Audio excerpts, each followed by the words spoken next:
from time to time, I go around YouTube and watch YouTube videos like anybody else, right? Everybody watches YouTube videos, or most people do. If you're here, you probably do. I was actually going through my phone the other day, the YouTube app, and discovered a place where you can find out how much time you spend watching YouTube videos. And it turns out I watch about 74 hours of YouTube per week. That is an insane amount of YouTube. Oh my God. That's twice as much work I do in a week. Of course, I'm listening to YouTube while I work, and a lot of the time I'm listening to music on YouTube because I have YouTube Music. But that's a lot of YouTube. So yeah, I was going around YouTube and I was watching some videos, and I watched a video earlier today about this kid. I watched a lot of leaving Jehovah's Witness videos and leaving oppressive religion videos. Don't tell anybody this, but I don't really watch a lot of atheist channels anymore. I used to watch a lot of Matt Dillahunty and the Atheist Experience. Taught me everything I know about how logic works and things. And it really got me interested in it, and I learned more from there. So I watched a lot of that. I watched a lot of Hemant Mehta. I watched a lot of The Thinking Atheist. The Thinking Atheist did a really fantastic, I guess you could call it expose on Jehovah's Witnesses. And it really touched my heart because you heard him he had a bunch of guests on, and you heard him talking about, these people were telling their stories, and of course these stories sound startlingly familiar. And at the end of it, he said, an issue that continues to come up in this video is these people feel abandoned by their families, rightfully so. They're instructed to shun their family members, right? And at the end of it, Seth Andrews, the Thinking Atheist, every single time he says, well, you have a family here. We will never deny you. We will never shun you for your beliefs, Christian or not. We will never mistreat you that way. And there's just something that really hit me in the heart when he said that, when I watched that for the first time. It was really touching and really sad, and it's something that I had not felt ever, really, So that is another one of the things that got me into talking about Jehovah's Witnesses on YouTube, was the fact that there were so many people out there who have just lost everything as a result of Jehovah's Witnesses. Yeah, lost their families and their friends and everything. And it's so heartbreaking. From time to time, I will go around YouTube and I'll just kind of listen to people's, I guess you could say, coming out stories, coming out of Jehovah's Witnesses. I'll listen to those stories, and they're really interesting a lot of the time. Like, I was just listening to one earlier. Usually I comment on them every time I do, just so the people know that I'm there and I heard it, Not every time, but I have been known to comment. So anyway, I was listening to this one kid's story, and again, it was so familiar. Just the things he was saying, the way he was saying them was so fascinating, just because I identified with that mindset, with his, what he was saying and how he felt about things. It was fascinating, really. And so he's telling this story about how he's like fourth generation Jehovah's Witness. Fourth generation. So he is Jehovah's Witness, or was Jehovah's Witness. His parents are currently Jehovah's Witnesses, apparently. His grandparents are Jehovah's Witness, and his great-grandparents were Jehovah's Witness. Think about that. That's crazy. I don't know how old he was. He's probably, I got the impression he was around 25 or so. But when were they born? They must have been born in the 1930s. Must have been. And I'm trying to think now. I think that Jehovah's Witnesses split off from the Bible students around 1933. That could be wrong, but I feel like it's in that vicinity anyways. So they must have been Jehovah's Witnesses right during that hostile takeover of Joseph Rutherford when there was a big debate between the board or the president, and Rutherford comes in and just takes the whole damn thing over. It's crazy. And then changed the name, and then erased any remnants of the founder. It told people not to have beards because he didn't want anyone reminded of the founder. I mean, it's freaking nuts. But anyway. So yeah, this kid, so he's pioneering, right? And he's doing everything he can, and he wants to be a ministerial servant, and I think he's 18 at this point, and he's been pioneering for a year, and he wants to be a ministerial servant, but the elders in his congregation tell him they don't feel like if you're not old enough to be married, you're not old enough to be a ministerial servant. And I assume he was just a little bit younger than 18, just almost 18 or something like that. And he's like, what? I've been working my butt off for all this time. I'm just going to move to the Spanish congregation because they're shorthanded anyways. They'll promote me through the ranks. They'll give me ministerial servant if I want it. So anyways, he ends up going to Bethel after a little while.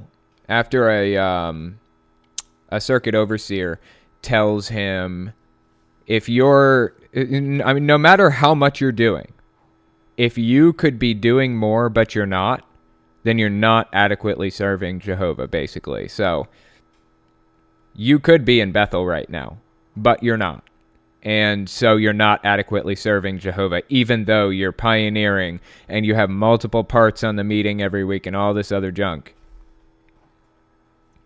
And so he ends up applying to Bethel. And through this entire video, I'm listening to what he's saying about it. And he's using this language that's positively framed with the Watchtower Society. I mean, it's framed the same way any Jehovah's Witness would frame it. Like, it hurt, but I needed to hear that. I needed for him to give me the hard truth. Like, Jehovah, was unhappy with me because even though I was doing all this stuff for him, I could be doing more, and I wasn't. And that made sense to me. It hurt to hear that, but I needed it. So I applied to Bethel. He's positively framing it like that. And then a few minutes later, he's talking about when he got to Bethel, he struggled with this pornography addiction. I mean, the rest of the story was fascinating and heartbreaking at the same time, and so familiar. But that pornography addiction thing, I mean, I'm not going to deny that pornography addiction is a real thing, okay? I reluctantly accept that pornography addiction is real. I reject the idea that it's common at all. It's like 0.5% of the world's population probably suffers from it. It's insanely rare because there's a built-in safety valve in humans. The libido, I don't want to get into detail here, but you have to recharge basically most of the time. Most people have to recharge. Guys at the very least. And that's the safety valve. So having it can be habitual. That's not the same thing as an addiction. That's very different from an addiction. So anyways, I don't know. The kid's story was really interesting. And he talked about how he had a computer in his bedroom for a while. And he played a lot of World of Warcraft. And his parents didn't know that he had internet access. That is why he was allowed to have the computer, because it didn't have internet access. I mean, that's why he was allowed to have it in his bedroom. It's because it didn't have internet access, but he was using the neighbor's Wi-Fi or something to get on the internet. And the moment his dad found out about that, he pulled the computer out of the bedroom, wasn't allowed to use it unless it was in a public area, and it was, the public computer, like, the living room computer, the family computer, and things like that. And that was encouraged by Jehovah's Witnesses for a long time. I don't know where they stand with computer use now that we have phones that are basically computers, but that's how it was when I was growing up. We were not allowed to use computers in a private area because, as this kid points out, you can actually be disfellowshipped for looking at porn if you do it constantly. So if you do it a lot, if you do it habitually, consistently, there we go. If you do it consistently, that's the word I was looking for, then you can be disfellowshipped for it, which is crazy to me because it's a natural biological drive that's built into humans.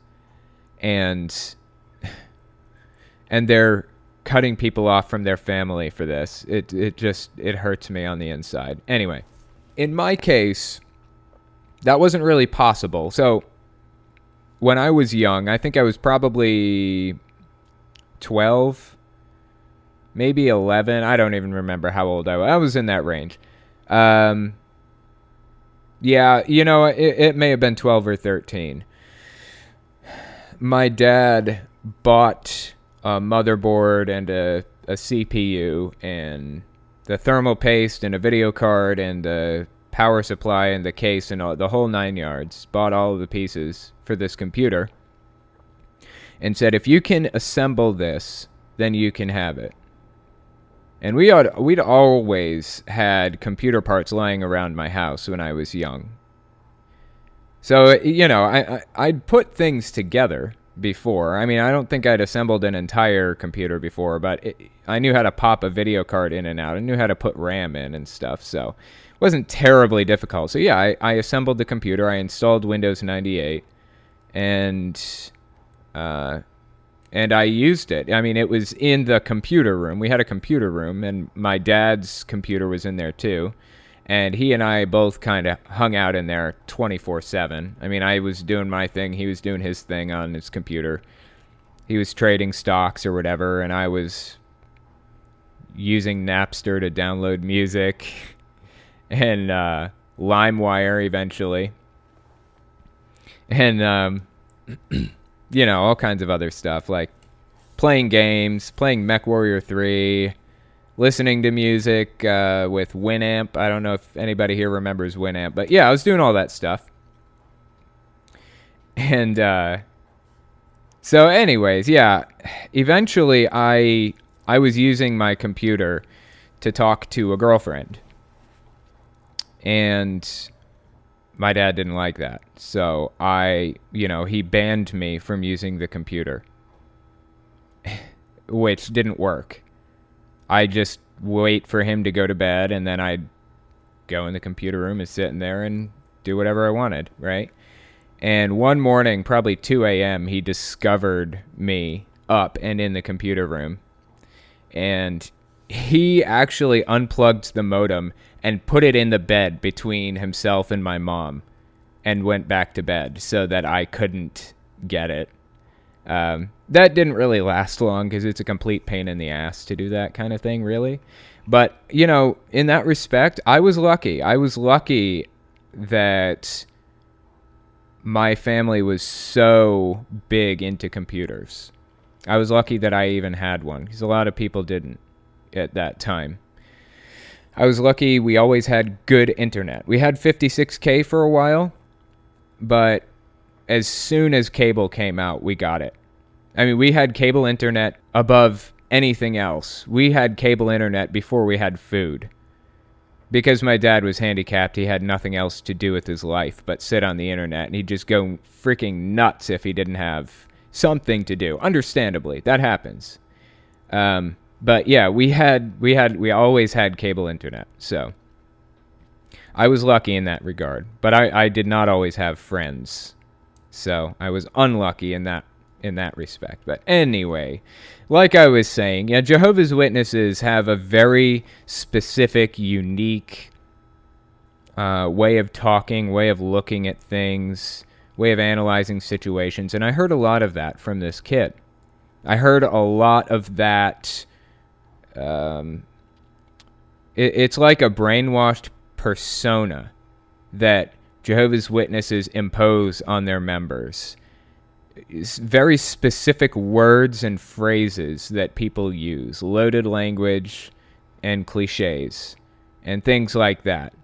Very specific terms and very specific feelings that they want you to have about certain things. And I could hear a lot of that coming from him. So I'm glad to hear that this kid is out of the religion at this point.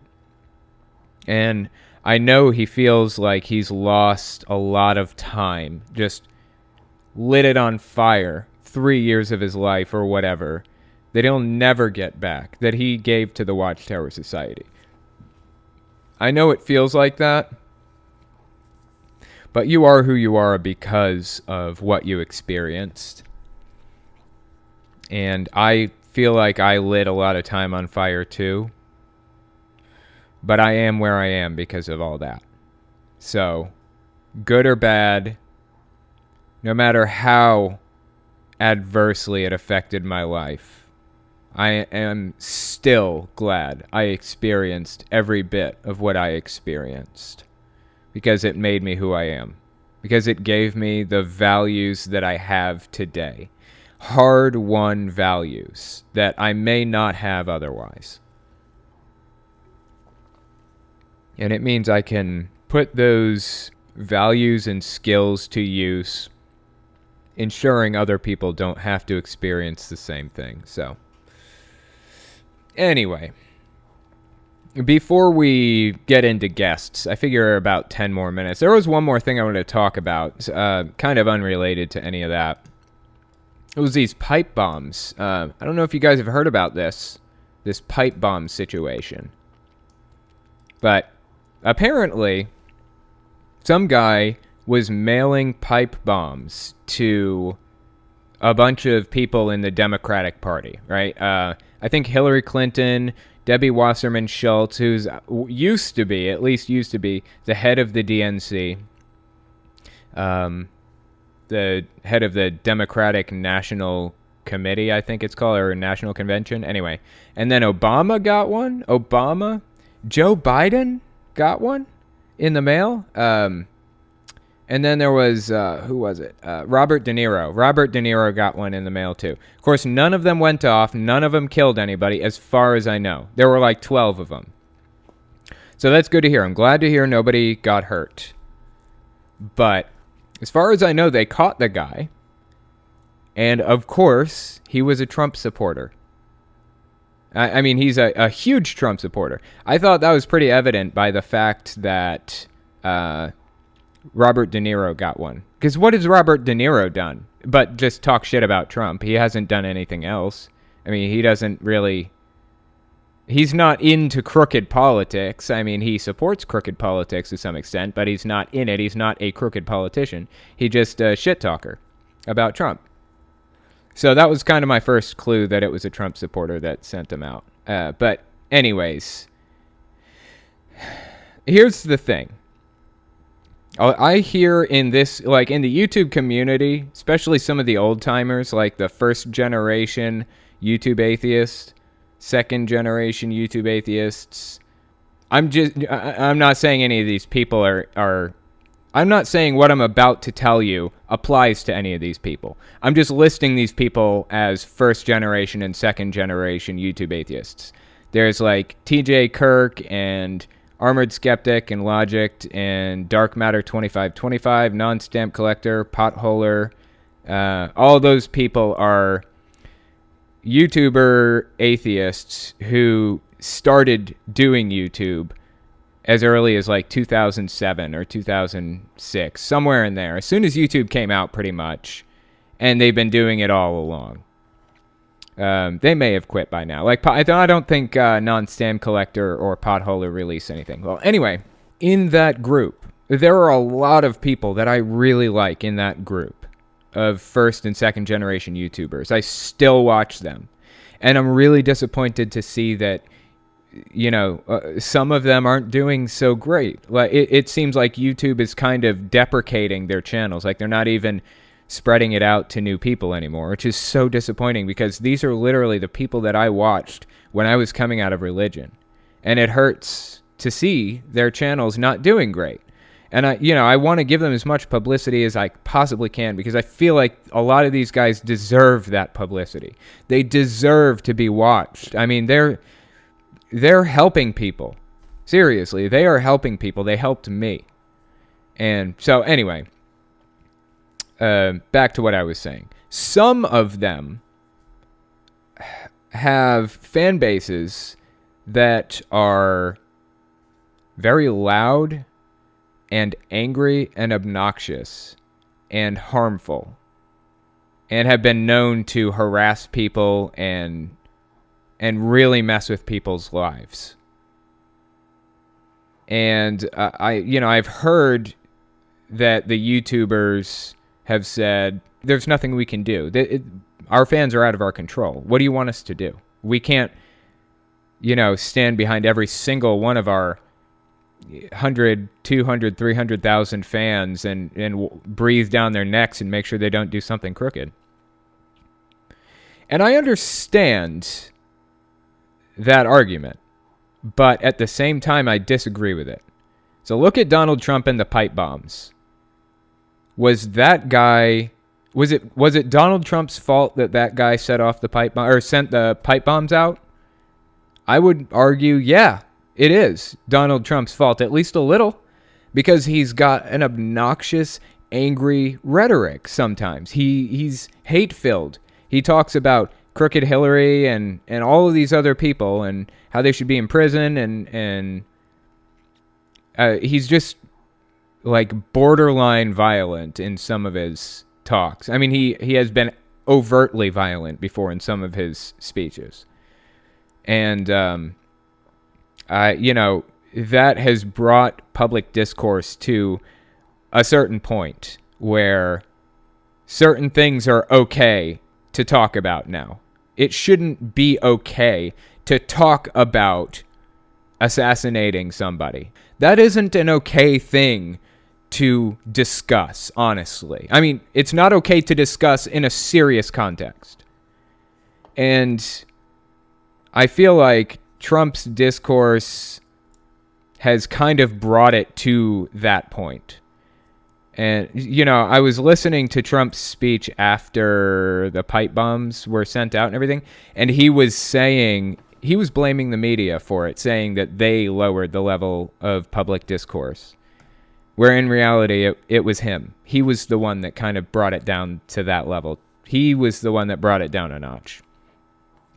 And it's the same with some of those YouTubers that I was talking about before. No, they can't stand behind every fan and breathe down their neck to ensure that they don't do something crooked.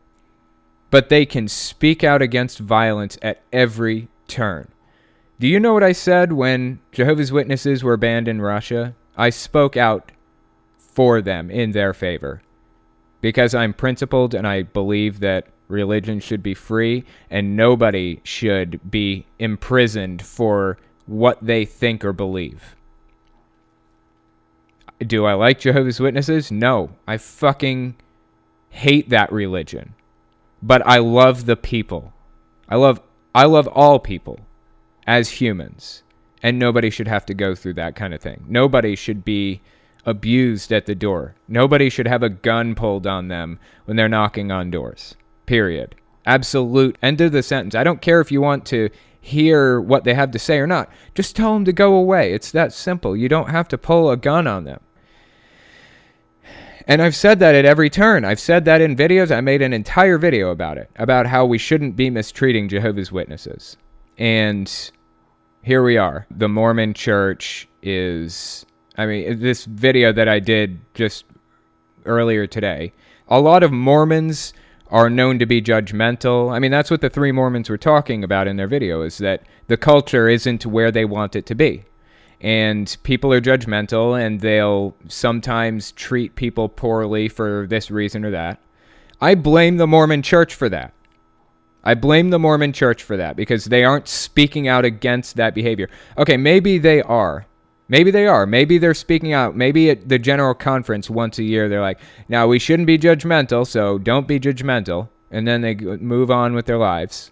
That may be the case, but I'm not talking about mentioning it one time and then not mentioning it again for a year. I'm talking about a full-blown campaign to make people respect and love each other regardless of what they believe. That's what I'm talking about. That is what I want to see. And until I see that, I'm blaming the Mormon Church for what their people do. I'm blaming those YouTubers for what their fans do because they're not stepping up and being principled and saying, don't do that shit. I'm blaming the YouTubers, and I'm blaming Donald Trump for the pipe bomber. It's his fucking fault. It's his fault for lowering public discourse to that level. People are to blame, and I'm fucking sick of people shirking the blame off and saying, oh, I don't control my fans. Yeah, you're right. You don't control your fans. That's true. Donald Trump doesn't control his fans. But he sure as shit controls the discourse that he takes part in. And he is to blame if somebody does something fucked up that he's kind of hinted at. Just something to think about. I mean, that's my opinion on it. Like I said, I don't really get into politics very often, but it's something I've noticed a lot lately. That's why I did the video that I did today on Mormonism, because I've noticed that kind of thing going around a lot.